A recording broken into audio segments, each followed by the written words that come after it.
Di dunia ini kita bisa berpisah dengan orang yang kita cintai. Orang tua kita meninggal, anak kita meninggal, pasangan hidup kita meninggal, sahabat kita meninggal, bahkan seluruh lingkungan kita meninggal. Itu bisa terjadi. Tetapi prosesi mati itu akan membawa orang-orang yang sudah meninggal kepada kehidupan abadi, dan kita pun akan menyusul. Di sana tidak akan ada perpisahan selamanya. Asal tiketnya sama, yaitu iman dan amal saleh. Kalau di dunia ini pada saat melalui proses kematian tiketnya berbeda, yang satu beriman dan beramal soleh, yang satu justru berbuat kemaksiatan dan kufur, maka mereka akan berpisah. Karena di akhirat cuma ada dua. Surga tempat kenikmatan abadi bagi yang patuh dan beriman, atau neraka tempat abadi bagi orang yang kafir. Tapi selama Anda berstatus muslim sama muslim, maka dipastikan Anda akan ketemu di surga nantinya. Ya. Kalau misalnya ada seorang muslim memiliki banyak dosa, tidak sempat bertobat sebelum meninggal, nah, selama dia meninggal dalam keadaan Islam, dia tidak membatalkan keislamannya, maka dia akan masuk ke dalam neraka, dibersihkan dulu dosanya, kemudian dia akan masuk ke dalam surga. Intinya kita akan ketemu di sana. Bahkan ada hadis Nabi SAW yang berbunyi, tidak ada yang meninggal dalam kondisi bayi kecil, atau meninggal dalam kondisi sangat tua, kecuali nanti akan dibangkitkan dengan umur 33 tahun. Di sana nggak ada lagi masa tua, tidak ada lagi masa anak-anak, nggak ada lagi kematian, nggak ada lagi sakit. Di surga semuanya kehidupan abadi dan kenikmatan, dan kita semua menuju ke sana. Jadi kalau kita fahami poin ini, tidak perlu ada kesedihan berlebihan dalam masalah wafatnya orang yang kita cintai, karena mereka sedang menuju kepada Tuhannya dan mendahului kita. Tinggal bagaimana kita yang masih hidup ini menjadikan sebagai bahan muhasabah buat diri kita, agar kita ini ya, pada saat meninggal membawa yang terbaik. Sebagaimana yang kita jelaskan, kiat-kiat terbaik menghadapi alam kubur itu sendiri, awal alam daripada akhirat. Dan juga kita bagaimana menambah amal-amal saleh buat kerabat dan orang yang kita cintai yang sudah meninggal, dengan sedekah, dengan memperbanyak istighfar dan seterusnya. Allah menyebutkan dalam banyak Al-Quran, ayat Al-Quran tentang masalah kematian. Pasti terjadi, nggak mungkin kita luput dari itu. Mau Anda muda, mau Anda tua, mau Anda sehat, mau Anda sakit, mau Anda miskin, mau Anda kaya, mau Anda sudah selesaikan misi dan visi kehidupan Anda dari proyek misalnya bisnis atau jenjang pendidikan atau apa saja, atau Anda belum selesaikan, tetap akan meninggal pada saat ajal datang. Coba kita renungi sama-sama ayat-ayat yang akan saya sebutkan ini. Yang pertama dalam surah Ar-Rahman ayat 26 sampai 27. Di situ Allah SWT tekankan semua akan meninggal dunia. Ya. Yang bunyinya, A'udzubillahi minasyaitonirrajim. Kullu man 'alaiha fan. Semua yang ada di bumi ini akan binasa. Ayat 26. Ayat 27-nya, wa yabqa wajhu rabbika dzul jalali wal ikram. Dan akan tertinggal hanya wajah Tuhanmu yang memiliki kebesaran dan kemuliaan. Itu yang akan tetap kekal.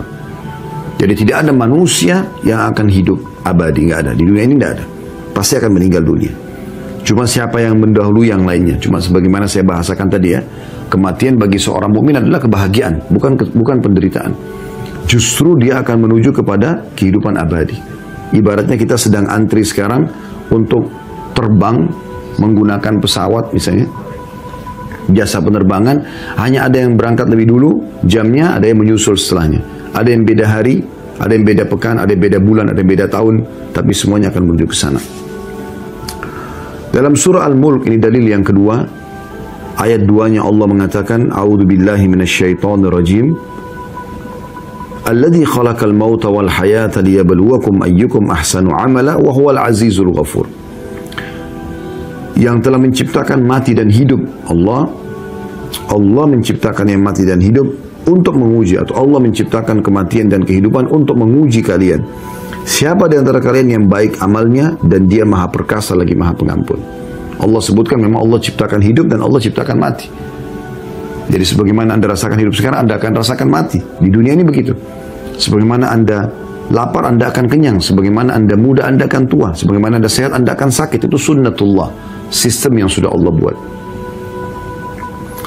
Kemudian dalam surah Al-Anbiya ayat 34 sampai 35 juga Allah pastikan. Al-Anbiya ayat 34 sampai 35. A'udzubillahi minasyaitonirrajim. Wa ma ja'alna li basharin min qablikal khuld afa in mitta fahumul khalidun. Kami tidak pernah menjadikan hidup abadi bagi seseorang manusia sebelum engkau, hai Muhammad. Jadi Nabi Muhammad SAW pun manusia terbaik mati. Dan Allah sudah mengatakan, sebelum kau, hai Muhammad, tidak pernah ada orang yang kami tinggalkan untuk hidup abadi. Maka jika engkau wafat, apakah mereka akan kekal? Lalu ayat selanjutnya Allah mengatakan, kullu nafsin dha'iqatul maut wa nabluukum bisyarri wal khairi fitnah wa ilaina turja'un. Setiap yang bernyawa pasti akan merasakan kematian. Kami akan menguji kamu dengan keburukan dan kebaikan sebagai cobaan. Dan kamu akan dikembalikan kepada kami. Jadi saksi bahasan kita, setiap yang bernyawa pasti akan mati. Ayat sebelumnya, Nabi Muhammad SAW saja mati, apalagi yang lainnya. Itu yang ketiga. Yang keempat dalilnya, surah As-Sajdah ayat 11. Allah Subhanahu wa ta'ala berfirman, As-Sajdah ayat 11, A'udzu billahi minasyaitonir rajim. Qul yatawaffakum malakul maut alladhi wukila bikum thumma ila rabbikum turja'un. Katakan, hai Muhammad, malaikat maut yang diserahkan untuk mencabut nyawamu akan mematikan kamu, kemudian kepada Tuhanmu kamu akan dikembalikan. Pasti akan ada malaikat maut yang akan mewafatkan kita. Kemudian surah Qaf, dalil kelima, ayat 19.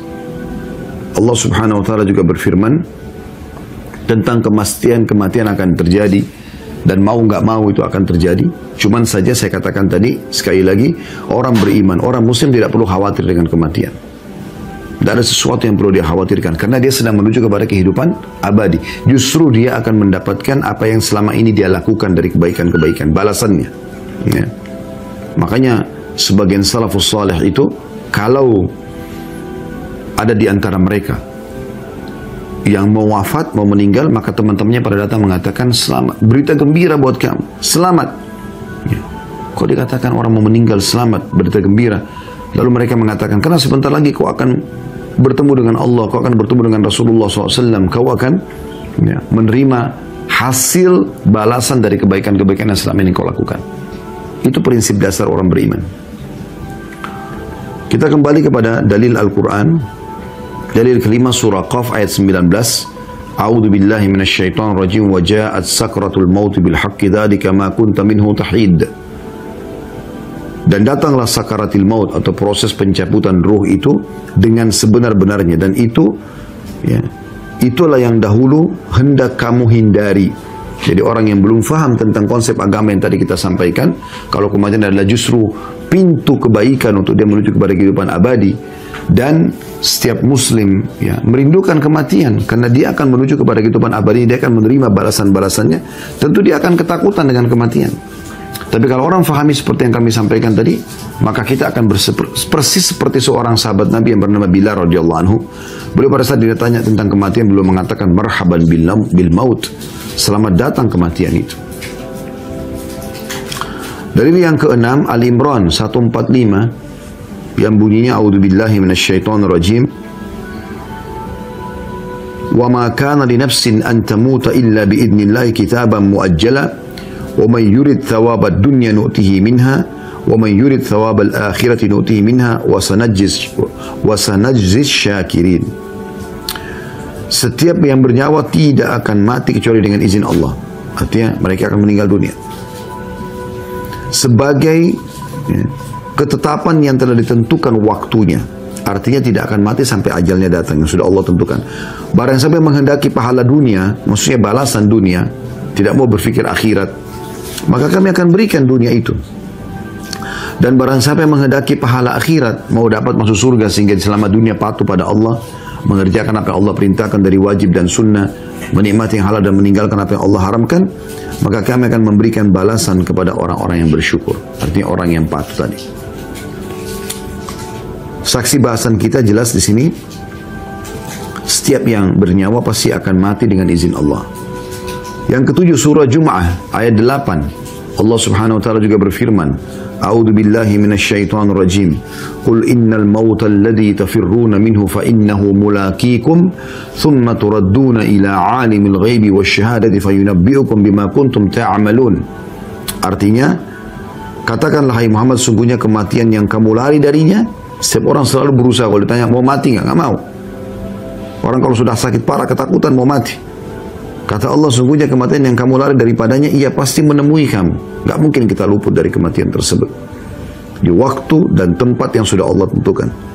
Kemudian setelah itu, pada saat kamu setelah wafat, kamu akan dikembalikan kepada Allah yang mengetahui yang gaib dan nyata, lalu Dia memberitahukan kepadamu apa yang telah kamu kerjakan. Dalam surah, dalil yang ke-8 surah Al-Munafikun, ayat 11, Allah memastikan tidak akan diterlambatkan kalau ajal seseorang datang. Al-Munafikun ayat 11. A'udzu billahi minasyaitonir rajim wa la yu'akhirallahu nafsan idza jaa ajaluha wallahu khabirum bima ta'malun. Dan Allah tidak akan menunda kematian seseorang apabila waktu kematiannya telah datang, dan Allah Maha teliti apa yang kamu kerjakan. Jadi Allah tidak akan menerlambatkan. Jadi tidak bisa. Kalau waktu itu Allah sudah tentukan, kita akan wafat di saat itu juga, di tempat itu juga. Siapapun yang berusaha mau menolong kita, maka tidak akan pernah bisa. Ada orang yang lagi jalan tiba-tiba meninggal dunia. Ada orang yang keluar dari rumah tidak niat mau tabrak, tapi dia ditabrak oleh orang lain. Ada orang di rumahnya tenang, tiba-tiba terjadi longsor, banjir, gempa, terjadi semuanya. Dan dia meninggal. Dan subhanallah, yang belum datang ajalnya tidak akan wafat. Anda pernah lihat bagaimana gempa bumi terjadi, longsor terjadi, banjir terjadi. Ada aja yang selamat, walaupun banyak juga yang jadi korban. Ya, yang selamat itu karena ajalnya belum datang. Itu poinnya.